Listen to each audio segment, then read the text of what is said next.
Margaret Chen salió de la puerta principal de su casa en la calle Maple en Portland, Oregon, llevando la misma cartera de cuero marrón que había usado durante 15 años y vistiendo su cardigan azul favorito que ella misma había tejido durante uno de esos largos inviernos de Oregon. Le dijo a su hija Linda, quien la estaba visitando con sus 2 hijos pequeños durante el fin de semana: «Solo voy al supermercado, mi amor. Regreso en 1 hora para ayudarte con el almuerzo». Esas serían las últimas palabras que su familia escucharía de ella durante los próximos 40 años. Pero esto es lo que nadie podría haber predicho. Cuando Margaret finalmente fue encontrada en 2024, la verdad sobre dónde había estado y qué había estado haciendo destrozaría todo lo que su familia creía saber sobre la mujer que los había criado. Y lo que hace esta historia aún más increíble es que Margaret Chen no era cualquier abuela.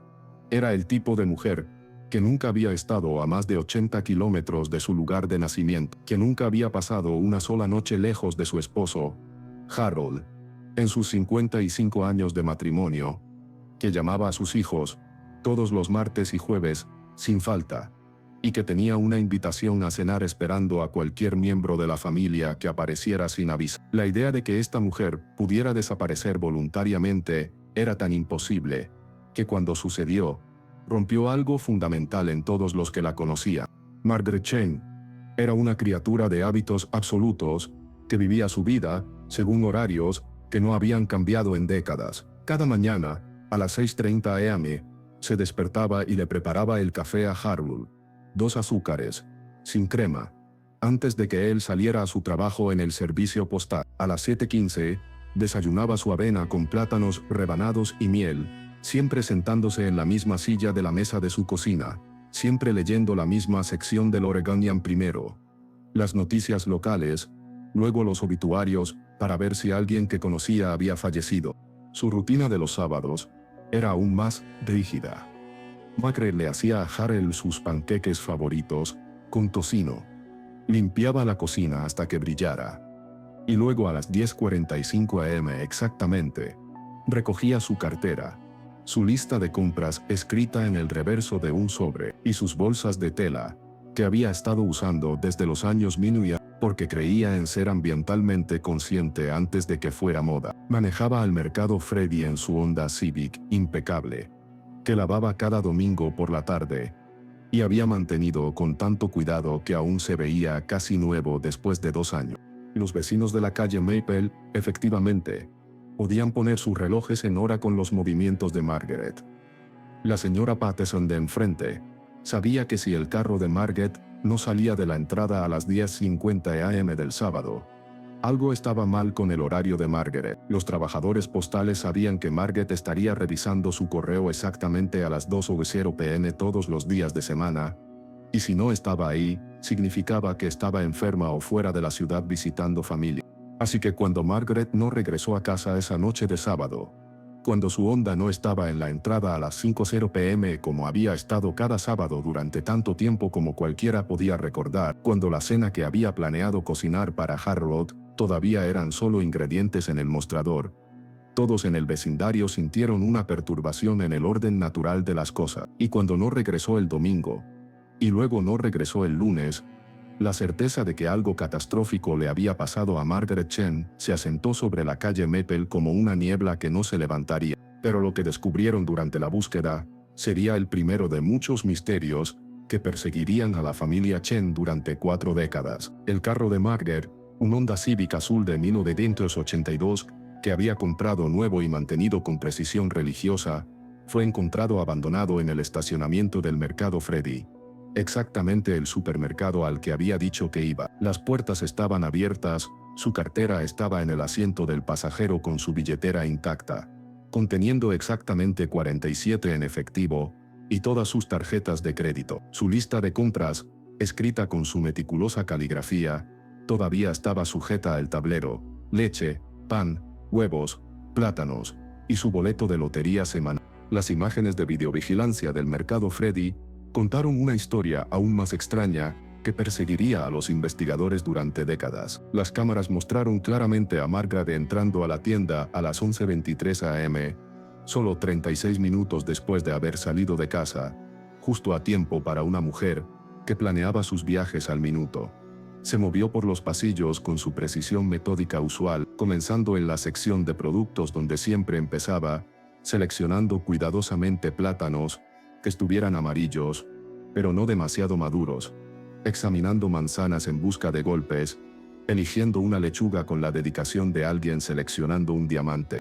Las imágenes la mostraron saludando a otros clientes con los gestos educados por los que era conocida, deteniéndose a charlar brevemente con Carol Martínez en el mostrador de delicatessen sobre el clip, e incluso ayudando a un hombre mayor a alcanzar un frasco de pepinillos de un estante alto, el tipo de pequeña amabilidad que todos los que conocían a Margaret habían llegado a esperar de ella. Recolectó cada artículo de su lista metódicamente: leche de la sección de lácteos, pan del pasillo 3, huevos que alzó a la luz para revisar grietas, y finalmente, su boleto de lotería semanal del mostrador de servicio al cliente. Lo que hacía las imágenes tan inquietantes era lo normal que se veía todo.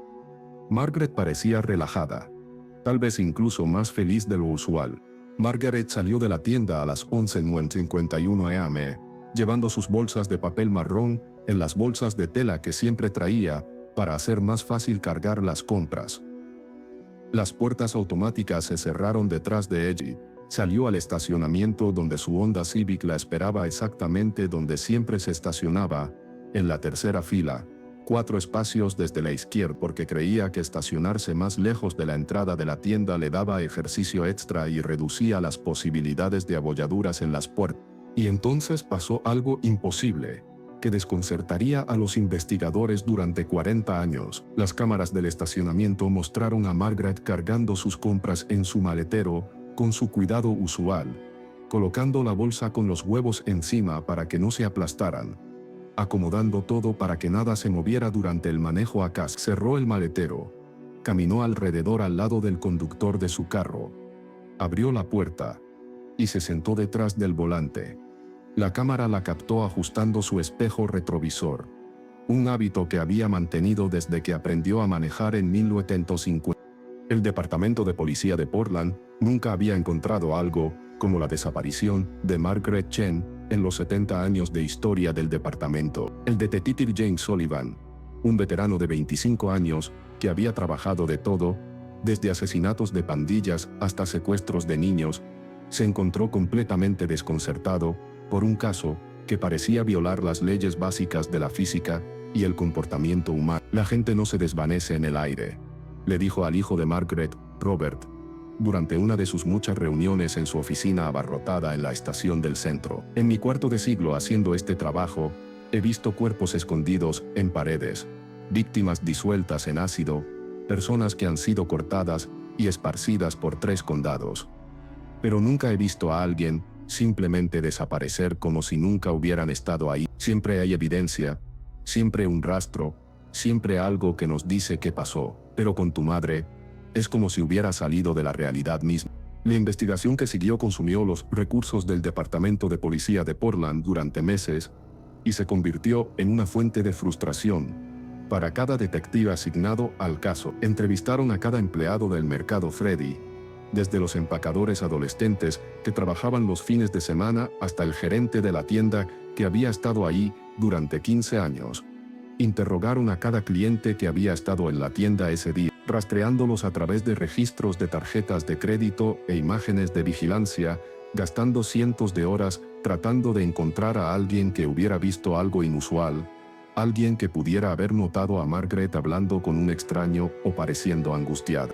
Expandieron su búsqueda para incluir a cada persona que vivía dentro de un radio de 8 kilómetros de la casa de Margaret, tocando puertas, haciendo preguntas, mostrando la fotografía de Margaret a cualquiera que quisiera mirarla. Entrevistaron a los compañeros de trabajo de Charlotte en el servicio postal, pensando que tal vez alguien había estado observando a Margaret, planeando lastimar a Charlotte a través de su familia. Hablaron con los compañeros voluntarios de Margaret en la iglesia, sus compañeras del club de bridge, los bibliotecarios que conocían sus hábitos de lectura, cualquiera y todos los que tenían contacto regular con la abuela desaparecida.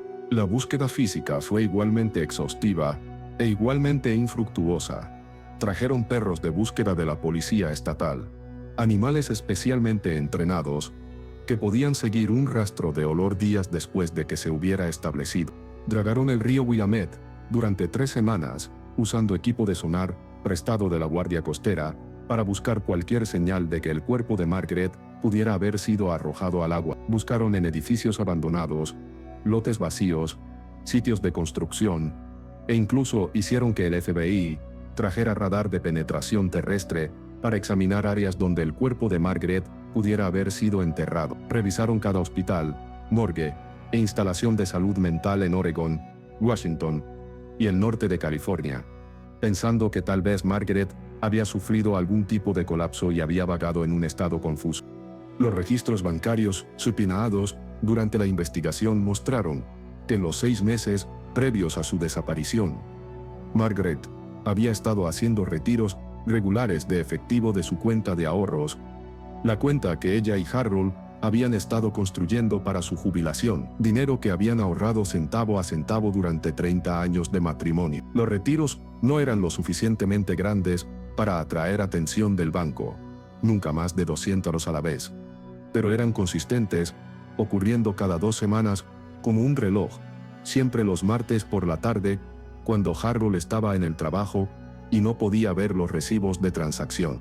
Cuando los investigadores sumaron todos los retiros, descubrieron que Margaret había tomado casi $1,000 en efectivo de la cuenta durante 6 meses, una suma sustancial para una pareja viviendo del salario de Harold como trabajador postal y el pequeño ingreso de Margaret por cuidar niños del vecindario. Cuando le preguntaron a Harold sobre el dinero durante una de sus muchas entrevistas, estaba genuinamente desconcertado. Nunca había notado los retiros porque Margaret siempre había manejado sus finanzas, balanceando su chequera, pagando sus cuentas, manejando sus modestas inversiones con la misma precisión que aplicaba a todo lo demás en su vida.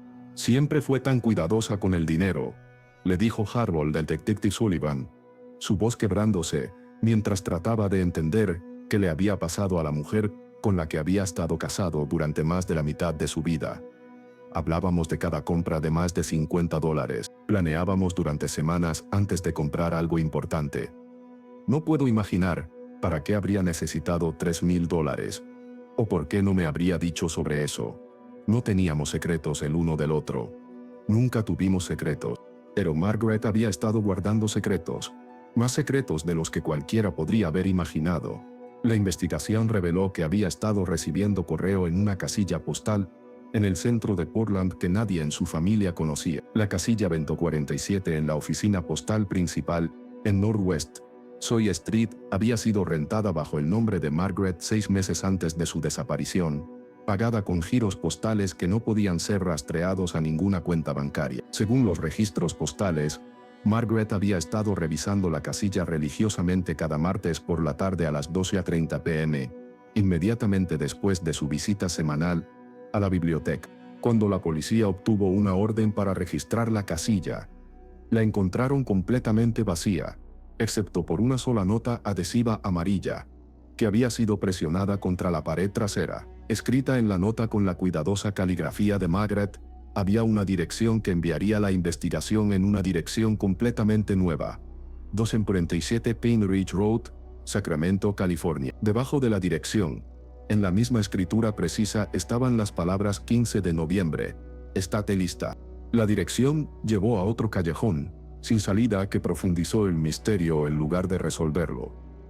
247 Pine Ridge Road era un lote vacío en un vecindario residencial de clase media en Sacramento, aproximadamente 10 horas al sur de Portland en carro. El lote había estado vacío durante 3 años, desde que la modesta casa estilo rancho que había estado ahí se había quemado en un caso de incendio provocado sospechoso que los investigadores de bomberos de Sacramento nunca resolvieron. La casa había pertenecido a una viuda mayor llamada Rosa Martínez, quien había muerto en el incendio junto con su hogar. Los investigadores pasaron semanas en Sacramento, entrevistando a cada vecino en Pine Ridge Road, mostrando la fotografía de Margaret a cualquiera que quisiera mirarla, buscando a través de registros de la ciudad y escrituras de propiedad, para encontrar cualquier conexión posible entre Margaret Chen y la dirección misteriosa. No encontraron nada. Ninguno de los vecinos recordaba haber visto jamás a Margaret. No había registro de que hubiera visitado Sacramento, y no había conexión aparente entre la familia Chen y Rosa Martínez o cualquier otra persona que hubiera vivido en el vecindario. La hija de Margaret, Linda, pasó los siguientes 5 años de su vida consumida por una búsqueda de su madre, que se convirtió en una obsesión que consumía cada aspecto de su existencia. Linda, que había sido una agente inmobiliaria exitosa en Portland, con un matrimonio feliz y 2 hijos pequeños, gradualmente vio su vida desmoronarse mientras la necesidad de encontrar a su madre abrumó todo lo demás que le importaba. Comenzó tomando días de vacaciones para manejar a Sacramento, pasando largos fines de semana caminando por el vecindario alrededor de 47 Pine Ridge Road, tocando puertas, mostrando la fotografía de su madre a cualquiera que quisiera mirarla, poniendo volantes en postes telefónicos y tableros de anuncios en cada tienda y restaurante del área. Cuando se acabaron sus días de vacaciones, comenzó a llamar enferma, mintiéndole a su empleador sobre enfermedades y emergencias familiares para poder continuar su búsqueda. Linda contrató 3 investigadores privados diferentes a lo largo de los años, gastando dinero que ella y su esposo habían ahorrado para la educación universitaria de sus hijos en profesionales que prometían encontrar respuestas, pero solo entregaban más callejones sin salida. El primer investigador, un ex detective de policía llamado Marcus Webb, pasó 2 meses y $3,000 del dinero de Linda siguiendo pistas que no llevaban a ningún lado antes de admitir que el caso de Margaret estaba más allá de su experiencia. La segunda, una mujer llamada Sarah Goldman, que se especializaba en casos de personas desaparecidas, duró 6 meses y le costó a Linda $500 antes de concluir que Margaret había sido víctima de crimen violento o había desaparecido deliberadamente usando recursos y planificación que sugerían preparación extensa. El tercer investigador, Robert Chase, era diferente de los otros. Era más joven, más hambriento, y convencido de que cada caso de persona desaparecida podía ser resuelto con suficiente determinación y el enfoque correcto. Chase trabajó el caso de Linda durante 8 meses, viajando a California, Washington, e incluso Nevada siguiendo pistas que Linda había desarrollado a través de su propia investigación. Entrevistó a cientos de personas, examinó registros bancarios de múltiples estados, e incluso consultó con psíquicos y adivinos cuando los métodos de investigación convencionales fallaron en producir resultados. La investigación de Chase descubrió patrones perturbadores que investigadores previos habían perdido. Descubrió que otras mujeres mayores habían desaparecido bajo circunstancias similares en el noroeste del Pacífico durante los años 1980. Mujeres que habían salido de casa para mandados rutinarios y simplemente se habían desvanecido sin rastro. 3 casos en particular llamaron su atención. Eleanor Watanabe, una abuela de 79 años de Seattle, que había desaparecido mientras caminaba a su farmacia del vecindario, una viuda de 81 años de Osen, que se había desvanecido mientras visitaba la tumba de su esposo en 1985, y Carmen Rodríguez, una bisabuela de 77 años de Spokane, que había desaparecido mientras asistía a su servicio semanal de iglesia. Todas las mujeres compartían ciertas características con Margaret Chen. Eran mayores, vivían solas o con esposos mayores, mantenían rutinas regulares que hacían sus movimientos predecibles y habían desaparecido durante horas del día mientras estaban ocupadas en actividades normales. Más perturbador aún, todas habían mostrado cambios sutiles en su comportamiento durante los meses antes de sus desapariciones. Cambios tan menores que los familiares apenas los habían notado en el momento, pero que parecían significativos en retrospectiva. Chase teorizó que las desapariciones estaban conectadas, posiblemente, el trabajo de alguien que estaba dirigiéndose a mujeres mayores por razones que no estaban claras, pero que podrían involucrar todo desde tráfico humano hasta cosecha de órganos, hasta algún tipo de fraude de seguros elaborado. Su investigación lo llevó a examinar organizaciones criminales que podrían haber estado operando en el noroeste del Pacífico durante los años 1980, incluyendo grupos involucrados en inmigración ilegal, tráfico de drogas y varios crímenes financieros. Los años que siguieron a la desaparición de Margaret transformaron a la familia Chen de maneras que nadie podría haber predicho. Harold Chen, quien había sido un hombre robusto y social con amigos por todo el servicio postal y el vecindario, se volvió cada vez más aislado y retraído. Continuó yendo al trabajo cada día, entregando correo a lo largo de su ruta con la misma dedicación que había mostrado durante 30 años, pero sus colegas notaron que rara vez hablaba ya, rara vez se unía a ellos para sus tragos después del trabajo en Murphy's, rara vez participaba en las bromas y conversaciones que una vez lo habían hecho el conductor más popular en el depósito. En casa, Harold mantuvo las rutinas de Margaret con una obsesión que preocupó a sus hijos.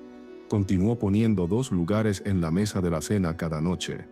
Continuó comprando el té favorito de Margaret y manteniéndolo en el gabinete donde ella siempre lo había guardado. Continuó durmiendo solo en su lado de su cama doble, dejando el lado de Margaret intocado como si ella pudiera regresar en cualquier momento. Se negó a dejar que Linda o Robert limpiaran los closets de Margaret.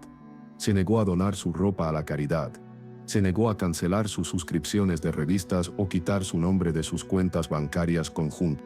Ella va a regresar, le diría Harold a cualquiera que sugiriera que debería comenzar a aceptar la muerte de Margaret y seguir adelante con su vida. Margaret no nos dejaría así nomás. Algo le pasó, algo fuera de su control, pero va a encontrar una manera de regresar a casa. Conozco a mi esposa. Va a regresar a casa. La fe de Harold en el eventual regreso de Margaret permaneció inquebrantable, incluso mientras los años pasaron y la investigación oficial fue reducida y eventualmente suspendida. Continuó llamando al detective Sullivan cada pocos meses, preguntando sobre nuevas pistas, exigiendo saber qué estaba haciendo la policía para encontrar a su esposa. Cuando Sullivan se retiró en 1991, Harold comenzó a llamar al nuevo detective asignado al caso, y luego al detective después de ese, manteniendo su vigilia con una persistencia que tanto impresionó como entristeció a los oficiales que trataron con él.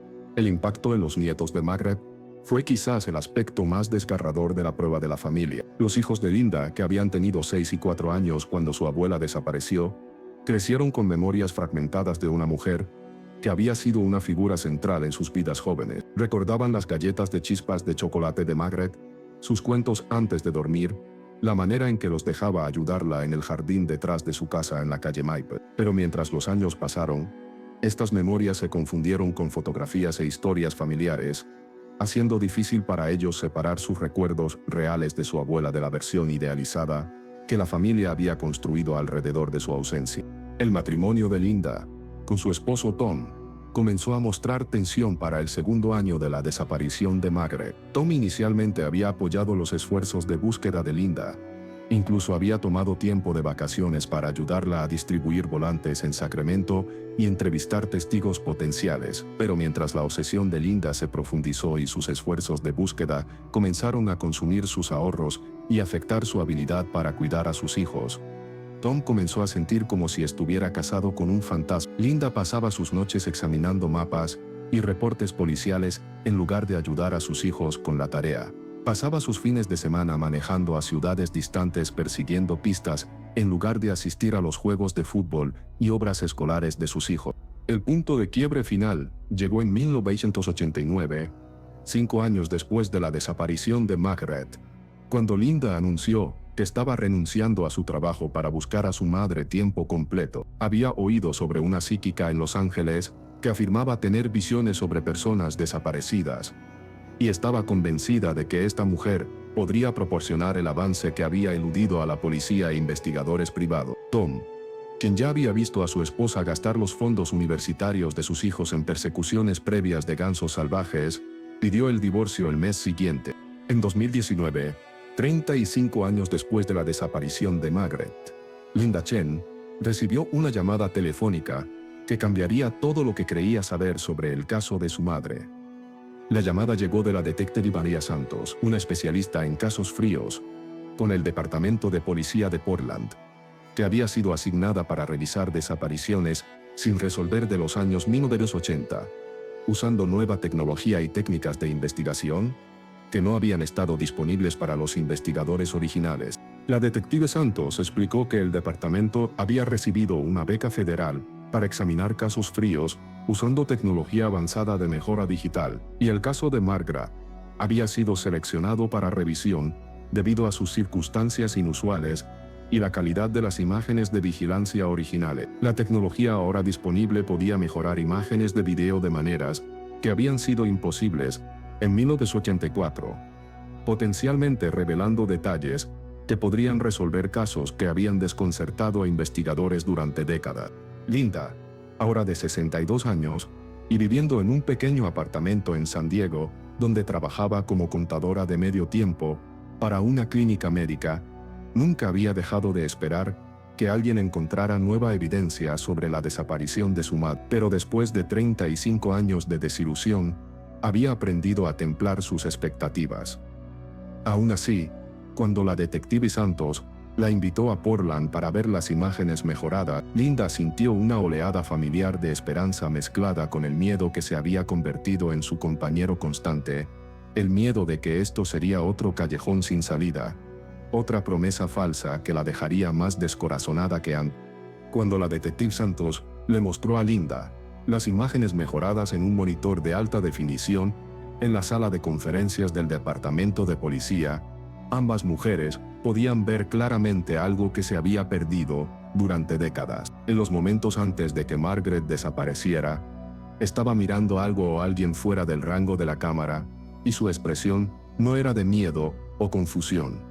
Margaret estaba sonriendo. Más que eso, parecía estar teniendo una conversación con alguien, sus labios moviéndose en lo que parecía discurso emocionado y animado. Más impactante de todo, las imágenes mejoradas mostraron a Margaret recogiendo su cartera del asiento del pasajero y saliendo de su carro voluntariamente, moviéndose con propósito hacia lo que sea, o quien sea que había capturado su atención. El último cuadro claro mostró a Margaret caminando lejos de su Honda Civic, con lo que solo podía describirse como alegría en su cara, como si se estuviera acercando a alguien que estaba genuinamente feliz de ver. Esta revelación cambió fundamentalmente cómo los investigadores vieron el caso, pero esta nueva información planteó más preguntas de las que respondió. ¿Quién podría haber encontrado Margaret en ese estacionamiento que la habría impulsado a irse tan voluntariamente? ¿Por qué una mujer que nunca había pasado una noche lejos de su esposo súbitamente decidiría ir a algún lugar sin decirle a su familia? Y más perturbador de todo, si Margaret se había ido voluntariamente, ¿por qué nunca había contactado a su familia para hacerle saber que estaba segura? Lo que la detective Santos descubrió durante su investigación de la vida secreta de Margaret fue mucho más extenso e impactante de lo que cualquiera podría haber imaginado. La casilla postal del centro era solo el comienzo de una doble vida que Margaret había estado construyendo cuidadosamente durante meses, posiblemente años, antes de su desaparición. Los registros mostraron que Margaret había estado tomando clases nocturnas en la Universidad Estatal de Portland bajo un nombre asumido, María González, estudiando materias que no tenían nada que ver con su vida como ama de casa y abuela en Portland suburbano. El descubrimiento del expediente académico de Margaret fue particularmente impactante. Había estado inscrita en cursos intensivos de idioma español, obteniendo sobresalientes en cada clase que tomó. Había estudiado historia de inmigración americana, política latinoamericana, e incluso había tomado cursos en trabajo social y psicología de consejería. Sus profesores la recordaban como una estudiante excepcionalmente dedicada que a menudo se quedaba después de clase para hacer preguntas detalladas sobre el material y que parecía impulsada por una pasión por aprender que era inusual en estudiantes de su edad. Aún más misteriosamente, Margaret había estado haciendo trabajo voluntario en Casa Esperanza, un refugio para inmigrantes indocumentados en el sureste de Portland, usando habilidades y conocimiento que su familia nunca supo que poseía. Hablaba español fluido, algo que impactó a sus hijos, quienes nunca la habían escuchado hablar nada más que inglés y chino mandarín durante toda su vida. Había estado ayudando a mujeres y niños a navegar el proceso complejo de buscar asilo en Estados Unidos, traduciendo documentos, proporcionando apoyo emocional, e incluso ayudando a algunos de ellos a encontrar vivienda y empleo en el área de Portland. La coordinadora de voluntarios en Casa Esperanza, Rosa Martínez, recordó bien a Margaret cuando la detective Santos la entrevistó en... Se llamaba María cuando estaba aquí, explicó Rosa, sus ojos llenándose de lágrimas, mientras recordaba a la mujer que había tenido tal impacto significativo en el trabajo del refugio. Dijo que entendía lo que era sentirse desplazada, vivir entre dos mundos, sentir como si no perteneciera a ningún lugar y a todos lados al mismo tiempo. Nunca habló mucho sobre su vida personal o su familia, pero era increíblemente dedicada a ayudar a las personas que venían a nosotros. Rosa continuó describiendo el trabajo de Margaret en detalle, pintando un cuadro de una mujer que había encontrado un sentido de propósito y significado que había estado ausente de su vida convencional en Portland suburbano. Margaret había trabajado con familias que habían huido de la violencia en El Salvador, Guatemala y Nicaragua, ayudándoles a entender sus derechos legales, traduciendo para ellos durante reuniones con abogados de inmigración y proporcionando apoyo emocional a niños que habían sido traumatizados por sus experiencias. Esta revelación llevó a otro descubrimiento impactante. Margaret había estado enviando dinero, el dinero de esos retiros misteriosos, a familias en América Central, personas que había conocido a través de su trabajo voluntario, que estaban tratando de traer parientes a Estados Unidos. Había estado financiando su escape de la violencia y pobreza, usando sus propios ahorros modestos, para ayudar a extraños a construir nuevas vidas en América. Pero nada de esto explicaba su desaparición. La respuesta llegó en 2024, 40 años después de que Margaret Chen había salido de su puerta principal para ir de compras. La detective Santos recibió una llamada de una trabajadora social en Phoenix, Arizona, quien había estado trabajando con una mujer mayor en una instalación de cuidado de memoria. La mujer, que se hacía llamar María González, había estado viviendo en Phoenix durante décadas, pero no tenía familia, no tenía documentación de su pasado, y memorias cada vez más fragmentadas debido a demencia avanzada. La trabajadora social había estado tratando de armar la historia de María cuando descubrió algo desconcertante. La mujer hablaba inglés con acento del noroeste, y a veces, en momentos de confusión, hablaba chino. Se había ordenado una prueba de ADN para tratar de identificar a su familia, y cuando los resultados fueron ingresados en la base de datos nacional, coincidieron con una muestra que la familia Chen había proporcionado décadas antes. Linda Chen tenía 64 años cuando recibió la llamada diciéndole que su madre había sido encontrada viva. La reunión tuvo lugar en la instalación de cuidado de memoria Sunset Manor en Phoenix en una cálida tarde de martes en marzo de 2020. Linda caminó a la sala común bañada de sol y vio a una mujer pequeña y frágil sentada junto a la ventana, vistiendo un cardigan azul notablemente similar al que Margaret había usado 40 años antes. Cuando Linda se acercó, Margaret miró hacia arriba, con confusión en sus ojos. ¿Te conozco?, preguntó con una voz más vieja y frágil de lo que Linda recordaba. Sí, mamá, susurró Linda, tomando la mano de su madre. ¿Me conoces? Soy Linda. Soy tu hija. Elena había reconocido a Margaret inmediatamente y le contó sobre su trabajo con una red que ayudaba a refugiados a comenzar nuevas vidas en América. Necesitaba a alguien con las habilidades de Margaret para ayudar a un grupo de niños que venían de Guatemala. Me pidió que fuera con ella, explicó Margaret. Solo por unas semanas, dijo. Solo para ayudar a niños que necesitaban consuelo y traducción. Margaret había aceptado, con la intención de regresar a casa rápidamente. Pero cuando llegó a Phoenix, descubrió niños que estaban aterrorizados, solos, y necesitaban desesperadamente cuidado. Iba a regresar a casa, le dijo Margaret a Linda. Margaret había creado una nueva identidad como María González y pasó 40 años ayudando a cientos de familias refugiadas. Había sido maestra, traductora y abuela sustituta para personas que no tenían a nadie más. Pero nunca había dejado de extrañar a su familia en Portland. Pensé que regresaría cuando los niños fueran mayores, dijo Margaret durante una de sus conversaciones. Pero siempre había más niños, siempre más familias que necesitaban ayuda. Y mientras pasaron los años, se hizo más difícil explicar dónde había estado.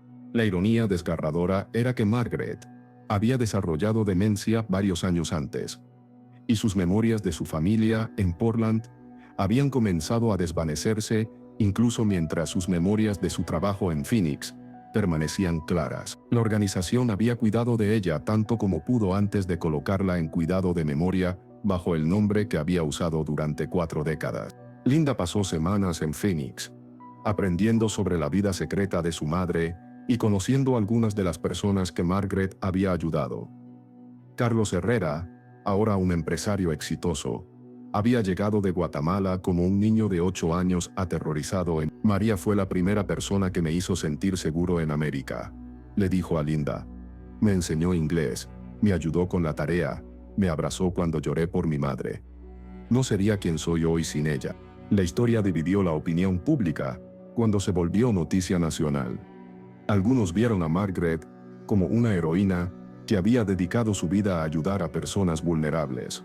Otros la vieron como egoísta por abandonar a su familia. Margaret misma, en sus momentos de claridad, luchó con el mismo conflicto. Tomé una decisión, dijo Margaret durante una conversación con Linda. No era buena o mala. Era solo la decisión que tomé. Vi niños que necesitaban ayuda y no podía alejarme. Tal vez eso me hace una mala madre, pero no podía vivir conmigo misma si me hubiera alejado. Linda decidió mudarse a Phoenix para estar con su madre durante sus años finales. Margaret Chen murió pacíficamente en mayo de 2025, rodeada por Linda y muchas de las personas que había ayudado durante 4 décadas. Su funeral fue atendido por cientos que la conocían como María González. En su elogio, Linda habló sobre ambas versiones de su madre. Era una mujer que amaba profundamente, dijo Linda. Amaba a su familia y amaba a personas que apenas conocía. A veces ese amor le empujó en direcciones diferentes y tuvo que elegir. No estoy segura de que cualquiera de nosotros pueda decir cuál habría sido la decisión correcta. El último misterio se resolvió cuando Linda encontró una carta que Margaret había escrito, pero nunca enviado, escondida en un viejo diccionario español. Estaba dirigida a Harold y fechada el 15 de diciembre de 1984, explicando todo y revelando la profundidad de la angustia de Margaret. Sé que debes pensar que estoy muerta, había escrito. Quiero regresar a casa cada día, pero estos niños me necesitan. Por favor, trata de entender. Por favor, no me odies. En el fondo, con escritura temblorosa, Margaret había agregado: regresaré a casa cuando pueda. Prometo que regresaré a casa cuando pueda. Era una promesa que nunca había podido cumplir, una decisión que había definido el resto de su vida y las vidas de todos los que la amaron. La investigación posterior a la muerte de Margaret reveló la verdadera magnitud de su impacto en la comunidad de inmigrantes de Phoenix. Durante 40 años, había operado como el corazón no oficial de una red de apoyo que se extendía por todo el suroeste de Estados Unidos. Los archivos encontrados en la organización donde trabajó mostraron que Margaret había ayudado directamente a más de 3.000 personas durante sus 4 décadas de servicio, pero su influencia se había extendido a través de generación. Detective Santos pasó meses después del funeral de Margaret, documentando el alcance completo de su trabajo. Encontró que muchas de las personas que Margaret había ayudado se habían convertido en doctores, maestros, abogados y líderes comunitarios. Habían establecido sus propias organizaciones de ayuda, habían patrocinado a más familias refugiadas y habían creado un efecto dominó de compasión que se extendía mucho más allá de lo que Margaret podría haber imaginado. Sofía Morales, quien ahora dirigía su propia escuela para niños inmigrantes en Tucson, le dijo a Santos: María nos enseñó que ayudar a otros no era solo un acto de bondad, sino una responsabilidad. Cada persona que ayudamos se convierte en alguien que puede ayudar a otros. Ella creó una cadena de esperanza que nunca se romperá. La investigación también reveló algo que incluso Linda no había sabido. Margaret había estado enviando cartas a su familia durante todos esos años, pero nunca las había enviado. En una caja de seguridad, que había mantenido bajo el nombre de María González, se encontraron más de 200 cartas dirigidas a Harold, Linda y Robert. Las cartas documentaban 40 años de amor, culpa, esperanza y dolor mientras Margaret luchaba con la decisión que había tomado. En una carta fechada en diciembre de 1990, 6 años después de su desaparición, Margaret escribió: Harold, mi amor, hoy vi a un niño de 6 años llorando porque extrañaba a su papá que todavía está en El Salvador. Lo abracé y le dije que todo estaría bien, pero todo lo que podía pensar era en nuestros nietos y en cómo deben extrañarme. Cada día decido quedarme, pero cada día mi corazón se rompe un poco más. Una carta de 1995 decía: Linda, mi preciosa hija, hoy ayudé a una madre joven a conseguir trabajo en una panadería. Me recordó a cuando eras pequeña y me ayudabas a hornear galletas. Quiero tanto llamarte, quiero tanto escuchar tu voz, pero ¿cómo explico dónde he estado? ¿Cómo explico que elegía extraños sobre mi propia familia? Las cartas mostraron que Margaret había considerado regresar a casa docenas de veces a lo largo de los años. Pero siempre algo la detenía. Un niño que acababa de llegar y necesitaba desesperadamente estabilidad. Una madre soltera que no tenía a dónde ir. Una familia que estaba a punto de ser deportada y necesitaba ayuda legal urgente. En 2003, 19 años después de su desaparición, Margaret escribió lo que sería su carta más desgarradora. Sé que probablemente piensan que estoy muerta. Sé que Harold debe haber sufrido terriblemente. Y espero que haya encontrado paz. Sé que mis hijos han crecido y tienen sus propias familias ahora. Soy una extraña para mis propios nietos, pero también sé que si muriera mañana, 200 niños estarían en las calles sin nadie que los ayude. No sé si tomé la decisión correcta, pero es la decisión que tomé, y ahora debo vivir con las consecuencias. El análisis psicológico post-mortem que ordenó la detective Santos reveló que Margaret había desarrollado lo que los expertos llamaron síndrome del salvador compulsivo, una condición en la que la necesidad de ayudar a otros se vuelve tan intensa que eclipse todas las otras consideraciones, incluso las relaciones familiares más cercanas. El Dr. James Patterson, quien había estudiado casos similares, explicó que Margaret representaba un ejemplo extremo de alguien que había encontrado su identidad completamente definida por su capacidad de rescatar a otros. Lo trágico del caso de Margaret, explicó el Dr. Patterson, es que su compasión se volvió tanto su mayor virtud como su mayor defecto. Salvó literalmente miles de vidas, pero al hacerlo, destruyó su propia familia. Es un recordatorio de que incluso las motivaciones más nobles pueden tener consecuencias devastadoras.